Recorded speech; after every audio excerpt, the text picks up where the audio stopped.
नमस्कार दोस्तों, आप सभी का स्वागत है हमारे इस आदिसागर यूट्यूब चैनल में। दोस्तों, चाहे कुछ भी हो जाए, किसी भी महिला को अपनी दो चीज किसी भी पुरुष को नहीं देना चाहिए। चुपके से भी नहीं देना चाहिए, रात में भी नहीं देना चाहिए। चाहे पुरुष कितनी ही चुकड़ी मीठी बातें ही क्यों न कर ले, उसे अपनी दो चीज मत देना। गलती से एक महिला ने पुरुष को अपनी एक चीज दे दी थी, फिर बाद में उसे पछताना पड़ा, रोना पड़ा था और उस महिला को हमेशा दर्द सहना पड़ा था। ये चीज देने से महिला बहुत रोती है और घर बर्बाद हो जाता है, कंगाल हो जाता है। अगर महिला अपनी भलाई चाहती हैं, तो ये चीज कभी किसी को मत देना, खासकर एक जवान पुरुष से बचकर रहे। हमारे घर की महिलाएं भी घर की यह चीज और अपनी दो चीज कभी नहीं देती। आप भी मत देना, इसे छुपा कर रखें। ये चीज पल्लू के अंदर ही अच्छी लगती है, नहीं तो ये चीज महिला से यदि किसी पुरुष ने ले ली तो कभी लौट कर वापस नहीं आएगी। जिंदगी भर पछताओगे, हमेशा रोना पड़ेगा। महिला का पति भी बर्बाद हो जाता है, कंगाल हो जाता है। आज का प्रसंग बहुत ही सुंदर है। इस खूबसूरत वीडियो को लाइक करें और वीडियो का लुत्फ उठाएं और हमारे चैनल को सब्सक्राइब करना ना भूलें। आइए, मैं आपको इस कहानी के माध्यम से विस्तार से बताने का प्रयास करूंगा कि महिलाओं को वह ऐसी क्या चीज है जो नहीं देना चाहिए। मर्द को तो आते हैं मजे, लेकिन औरत को जिंदगी भर रोना पड़ता है। आप यह गलती मत करना और अपनी दो चीजें देने से बचें। खास करके महिलाओं को इस बात पर ज्यादा गौर देना चाहिए, क्योंकि घर की मालकिन वही होती हैं। उन्हें कौन सी चीजें किसको देनी चाहिए, कौन सी नहीं, इस बात को उन्हें भली भांत समझ लेना चाहिए। आज हम आपको मां लक्ष्मी की एक प्राचीन कहानी सुनाने जा रहे हैं। इस कथा के माध्यम से आपको पता चल जाएगा कि एक स्त्री को अपने घर की कौन सी चीजें दूसरों को भूल से भी नहीं देनी चाहिए। जो भी स्त्री अपने घर की ये चीजें दूसरों को दे देती हैं, मां लक्ष्मी उसके घर को छोड़कर चली जाती है। माता लक्ष्मी इंद्र की पत्नी को उधर कथा सुनाती है कि हे देवी, पूर्व काल की बात है। किसी गांव में एक दुलारी नाम की मेरी एक भक्त स्त्री रहती थी। वो अपने पति और सास ससुर के साथ बड़े आनंद से रहती थी। किसी चीज की उसके घर में कोई कमी नहीं थी।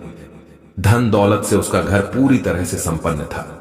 दुलारी एक पतिव्रता नारी थी, जो सत्य धर्म का पालन करते हुए बड़ी कुशलता से अपने घर के समस्त कार्य करती थी। दुलारी स्वभाव से अत्यंत करुणामयी थी। वो हमेशा दूसरों की सहायता करने में अपना योगदान देती रहती थी। दुलारी का पति एक व्यापारी था, जो अनाज का व्यापार देश विदेश में करता था। व्यापार में उसे खूब फायदा होता था और इसका कारण था मां लक्ष्मी की विशेष कृपा। मां लक्ष्मी सदैव उनके कार्यों से प्रसन्न रहती थी, क्योंकि दुलारी जो थी वो अपने पति से खूब प्रेम करती थी और पति को ईश्वर मानकर उनकी पूजा करती थी। वो हमेशा पति से पहले जागकर घर का सारा कामकाज कर डालती थी। अपने आंगन में झाड़ू लगाती थी, फिर रंगोली बनाकर के घर के आंगन को सजाया करती थी।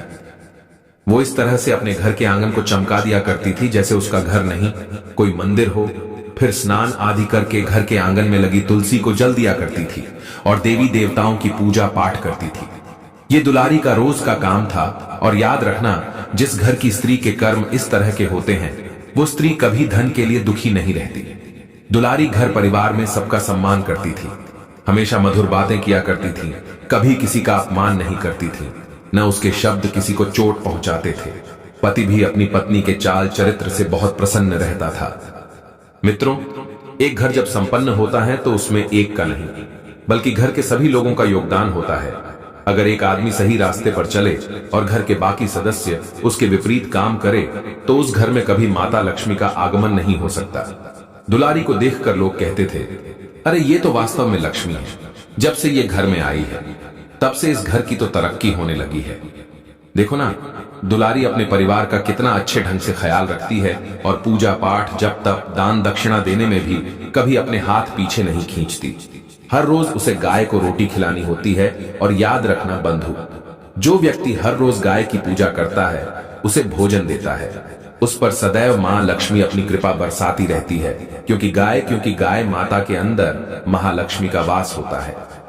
अपने द्वार पर आए हुए किसी याचक, साधु संत या भूखे भिखारी को बिना कुछ दिए कभी वापस नहीं जाने देना चाहिए, बल्कि द्वार पर आए हुए भूखे भिखारी या अतिथि को भरपेट भोजन कराने के बाद ही उसे वहां से विदा करना चाहिए। उसके द्वार से जाने वाला साधु, संत, भिखारी या याचक सब उसे आशीर्वाद और दुआएं देकर जाते थे। उसका स्वभाव इतना अच्छा था कि अपने पड़ोसियों की भी अपने परिवार की भांति मदद करती थी। पड़ोस में अगर कोई भूखा, गरीब, दीन दुखी मालूम पड़ता था तो उसे भी भोजन, वस्त्र आदि से मदद करती थी। और यही सच्चे मनुष्य की पहचान होती है कि वो अपने आस पड़ोस के सभी लोगों पर दृष्टि बनाए रखे और जिसको जैसी मदद की जरूरत हो उसको वैसी मदद प्रदान करे। जिस आदमी का ऐसा स्वभाव होता है, पास पड़ोसी भी उसका बहुत सम्मान करते हैं और ऐसे व्यक्ति पर भगवान सदैव अपनी कृपा बनाए रहते हैं। दुलारी की उसके पड़ोसी खूब प्रशंसा करते थे और उसका खूब सम्मान भी करते थे। कहते हैं, इस घर में तो बहू क्या साक्षात लक्ष्मी माता आ गई है। स्वयं माता अन्नपूर्णा दुलारी के रूप में इस घर में प्रकट हुई है। पास पड़ोसियों ने उसे लक्ष्मी और अन्नपूर्णा का दर्जा दे दिया था। दुलारी में अपने परिवार वाले, पड़ोस वाले और गांव वालों को अपनी प्रशंसा करते हुए देखकर कभी उसके अंदर अभिमान नहीं आया। वो सदैव वैसा ही आदर भाव सबको दिया करती थी। इसी तरह धीरे धीरे आनंद से उसका वक्त बीत रहा था। माता लक्ष्मी सदैव अपनी कृपा उसके घर पर बरसाती रहती थी। फिर एक दिन की बात है, दुलारी के पड़ोस में रहने वाली एक स्त्री दुलारी के घर पर आती है और दुलारी का यह तो स्वभाव था कि वो अपने घर आए हुए हर व्यक्ति का बड़ा सम्मान करती थी और वो चाहे कुछ भी मांगता वो कभी इनकार नहीं करती थी। दुलारी ने अपनी पड़ोसन बहन का खूब स्वागत किया। कहने लगी, आओ बहन, बैठो। आज हमारे घर कैसे आना हुआ? अगर कुछ चाहिए तो निसंकोच बता देना, मैं तुम्हारी हर प्रकार से मदद करूंगी। तब वो पड़ोसन कहती है, दुलारी बहन, आज हमारे घर बहुत सारे मेहमान आने वाले हैं, उनके लिए भोजन तैयार करना है। एक काम करो, आप थोड़ी देर के लिए अपना चकला बेलन और रोटी सेकने वाला तवा दे दो।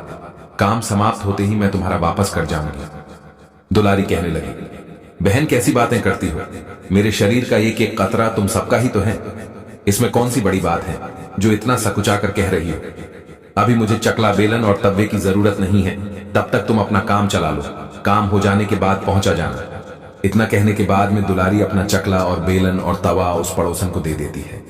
पड़ोसन खूब उसकी प्रशंसा करती हुई वहां से चली जाती है और बोली, बहन चिंता मत करो, काम समाप्त होते ही मैं तुम्हें लौटा जाऊंगी। मित्रों, इस तरह से एक और महिला दुलारी के घर पर आती है।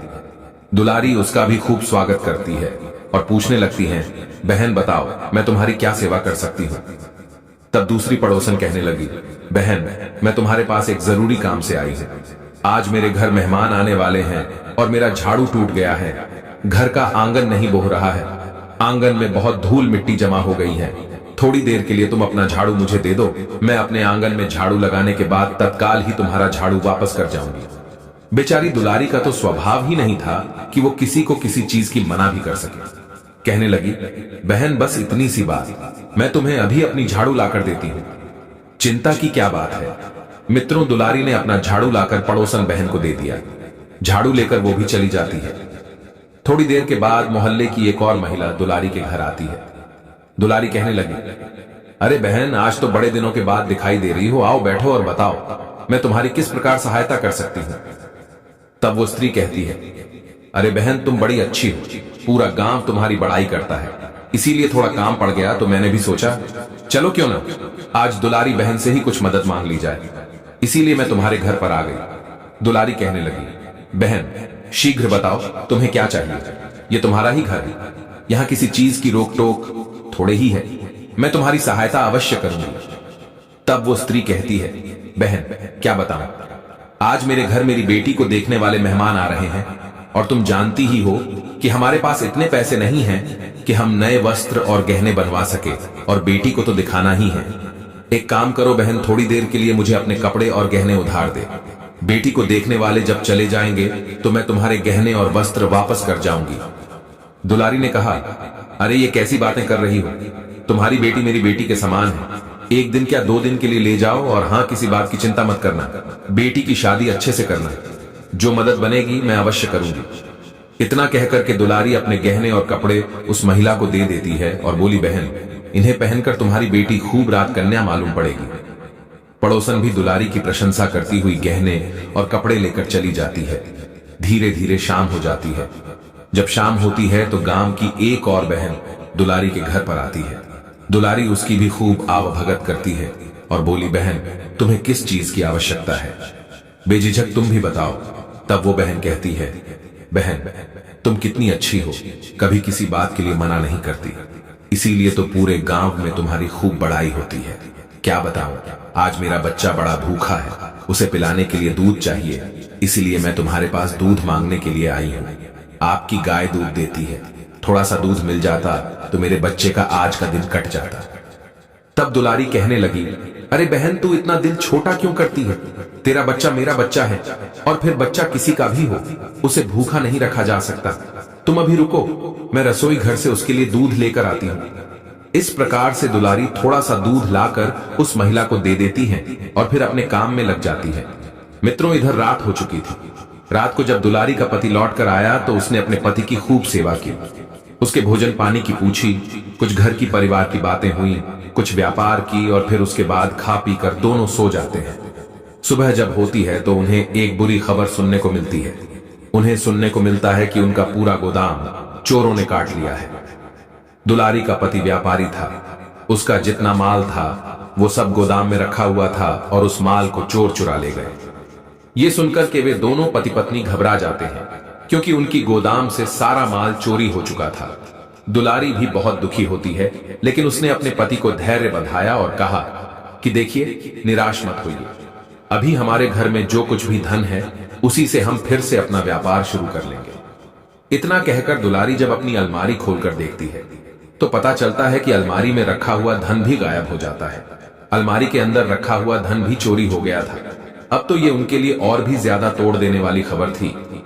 दुलारी को कुछ समझ नहीं आ रहा था कि गोदाम का माल तो चोर ले गए, लेकिन घर के अंदर अलमारी में रखा हुआ धन, जेवर उसको चोर कैसे चुरा लेंगे, जबकि मैं तो हर समय घर में ही रहती हूं। ये देखकर दुलारी का पति उस पर बहुत नाराज होता है और पूछता है, कृपया सच सच बताओ, अलमारी में रखा हुआ धन कहां चला गया? दुलारी अपने पति को बताती है कि देखिए, सारा धन और माल इस अलमारी में ही रखा था, पता नहीं कहां चला गया, किसने चुरा लिया। खैर कोई बात नहीं, हम पता लगाने की कोशिश करेंगे। दुलारी का पति कहने लगा, मैं जानता हूं तू दिन भर लोगों को अपने घर बुलाती है, उन्हें खिलाती है, अनजान लोगों पर एकदम भरोसा करती है, उन्हीं में से किसी ने हमारा ये पैसा चुरा लिया और तुझे पता भी नहीं चला। दुलारी का पति उसे बहुत डांटता है। उसकी सास भी उसे बहुत गाली देती है और कहती है, यही कलमुही पड़ोसियों को घर में बुलाकर लाती है, मदद के नाम पर उन्हें कुछ ना कुछ देती रहती है। जरूर उनकी नजर हमारी अलमारी पर रही होगी, उन्हीं में से किसी ने अलमारी पर हाथ साफ किया है। मित्रों, घर के सभी सदस्य बेचारी दुलारी को डांटते फटकारते हैं, भला बुरा कहते हैं। तब दुलारी अपने पति से कहती है, अजी, मैंने कल ही एक पड़ोसन को कुछ जेवर और कपड़े उधार दिए थे, मैं उससे भी गहने ले आती हूँ। इतना कहकर दुलारी जब उस गरीब पड़ोसन के घर जाती है तो पता चलता है कि वो पड़ोसन भी घर छोड़कर गहने लेकर भाग चुकी थी। दुलारी ने ये बात भी अपने पति को बताई कि कल एक स्त्री को मैंने कुछ गहने और कपड़े दिए थे, वह स्त्री मेरे गहने और कपड़े लेकर अपने घर से ही भाग गई। ये बात सुनकर दुलारी का पति उस पर और भी ज्यादा भड़क उठता है। कहने लगा, तेरी वजह से ही हमारा सारा धन माल चोरी हुआ है, तू बड़ी मूर्ख है, तूने मेरे घर को चौपट कर दिया, तेरे दान देने की आदत के कारण ही हमारे ऊपर इतनी बड़ी आफत टूट पड़ी है। हम समझ चुके हैं कि अगर तू और इस घर में रही तो तू हमें भिखारी बनाकर छोड़ेगी, इसीलिए अपनी भलाई चाहती है तो तू इस घर से निकल जा, अभी इसी समय। दुलारी बहुत विनती करती रही, पिया जी, तुम्हारे बिना मेरा दुनिया में है ही कौन, मैं कहां जाऊंगी, मैं भूखी रह लूंगी, मुझे घर से मत निकालो। दुलारी की सास और पति ने उसे स्पष्ट कह दिया, तू चाहे जहां जाए चली